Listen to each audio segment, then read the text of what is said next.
Hi everybody. In continuation to the previous lecture in fourth module, this topic is disk structure, and in this we are going to see what is disk, how the disk will be structured, and what is how the disk attachments can be made. So already we have seen in case of disk structure, it is similar to your magnetic disk. It is a secondary storage device which will be looking as one dimensional array of logical blocks where you can add multiple number of magnetic disks together based on that storage capacity we have. And this disk drives will be attached based on the needs of the user, and how many number of disk you need to attach, those things can be added.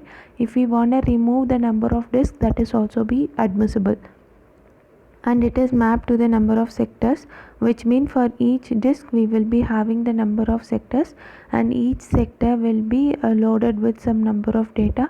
All those disks are attached to a spindle and which will be carried through the arm disk. If you want to refer the picture, you can see the picture of magnetic disk. And this is disk attachment. Basically, to attach a disk in a system, we need some bus interface. Here most probably they will be using small computer system interface, SCSI bus. This will be able to locate our disk in a secondary storage devices. Up to 16 devices we can attach using a single cable, and this will initiate the request, which mean if you want to read a data from the disk, or if you want to write a data from the disk, all those things will be initiated with the help of SCSI bus, and it will be targeting to perform the task. Whatever the task you assign for performing in the disk, that will be initiated and targeted with the help of the bus. And each target can have up to 8 logical unit, which mean how many number of disk you are going to perform in at a stage. You can perform some 8 logical units. Those disks will be attached to the device controller, and even you can have the high speed architecture like functional control units that can be fabricated with 24-bit address spaces, like storage area networks you can attach to your device, or you can have network attached storage.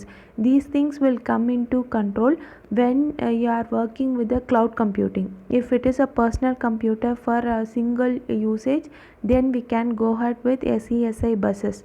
Whereas if it is like cloud storage, or if we are working with some other cloud computing devices or grid computing devices, then it is not at all possible to connect all those storage devices with the help of SESI bus, because all your data will be remotely located somewhere in some other regions as well. If it is the case, then we can go with logical unit networking, where it will be using some logical address to locate your servers. Likewise, storage area networks and network attached storage came into picture, that we will be seeing now. So storage array, it is not that only it is limited to magnetic disk or disk arrays. Instead of that, we can have n number of storage devices connected to the system to work efficiently. Even your data can be stored in any part of the world. That storage area also you can locate to your devices. This will be providing the features to attach many number of hosts. You can connect your host through port address, and you can have the memory and controlling softwares to control your data which is located remotely. And you can have few thousands of disks. It is not limited to 16 or some numbers. Since it is located remotely, you can have many number of disks as well to connect remotely to your system. And RAID and hot swap are there to manage your disk space. This we will be seeing in the next topics. And you can share your storage, which will be more efficient to work with. And you can have many number of file systems like snapshot cloning the systems, or the thin provisioning replication, or you can duplicate your data in multiple number of servers. So for these purposes we can have storage array. And this is storage area network. This is widely used in cloud computing concept. What is the concept behind this is you can have n number of servers, n number of storage arrays. Storage array in the sense many number of secondary storage devices you can have, like tape library, or you can have any number of disk, and you can have n number of servers. All those things are connected together using storage area network. This will be using logical unit networking, which will be connecting all your storage area wherever it is located, and along with that it will be having data processing center and web content provider. This will cleanse your data and it will process your data to give a clear picture where the data has been stored and where the indexing have been stored. All those things will be there, and this will be connected to the client with the help of their network protocols like LAN or WAN. So from the client end you will be using internet connectivity to fetch the data, but where the data comes, that is coming from any part of the server through storage area network. This is how your recent applications, whatever you are using through cloud platform, all those things are works.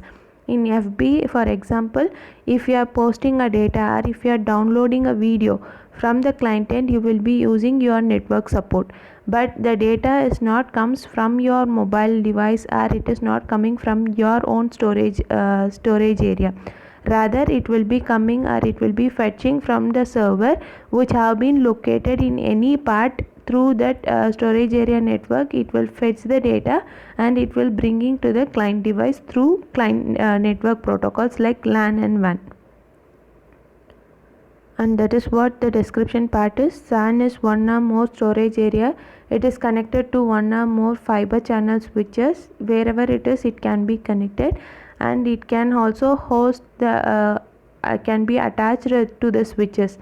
And here it is made available by LUN masking, which means logical unit network masking. It is not using system buses to connect your storage devices. Instead it will be masking through logical unit networking, so that you can add n number of storage devices. You can remove it. If you want to add new host which is located anywhere, you can do it over low latency fiber channel fabric. So this is how the cloud computing works. And apart from that storage area network, we have one more concept called network attached storage. Here it is dependent on the number of storage devices we are in need of. It is not mandatory. If we have some remote attaching file systems, at that case we can attach our files through remote networking. For example, you can see Google Docs, Google Excel sheet, PowerPoint and all. So remotely if you want to access your file system, then those things will be connected to network file system or common interface file system, which are the common protocols. Through that your files can be added in network attached storage, and client will be using their own network to access to it. So this is for remotely working with file systems. And that is what about disk structure. We have seen what is disk. For that you can have the picture of magnetic disk. The same picture you can draw for disk structure also.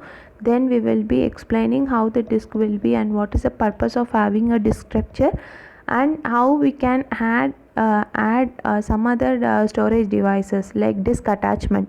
In that we have seen how the cloud platform works with the help of storage area network SAN and network attached storage NAS. Thank you.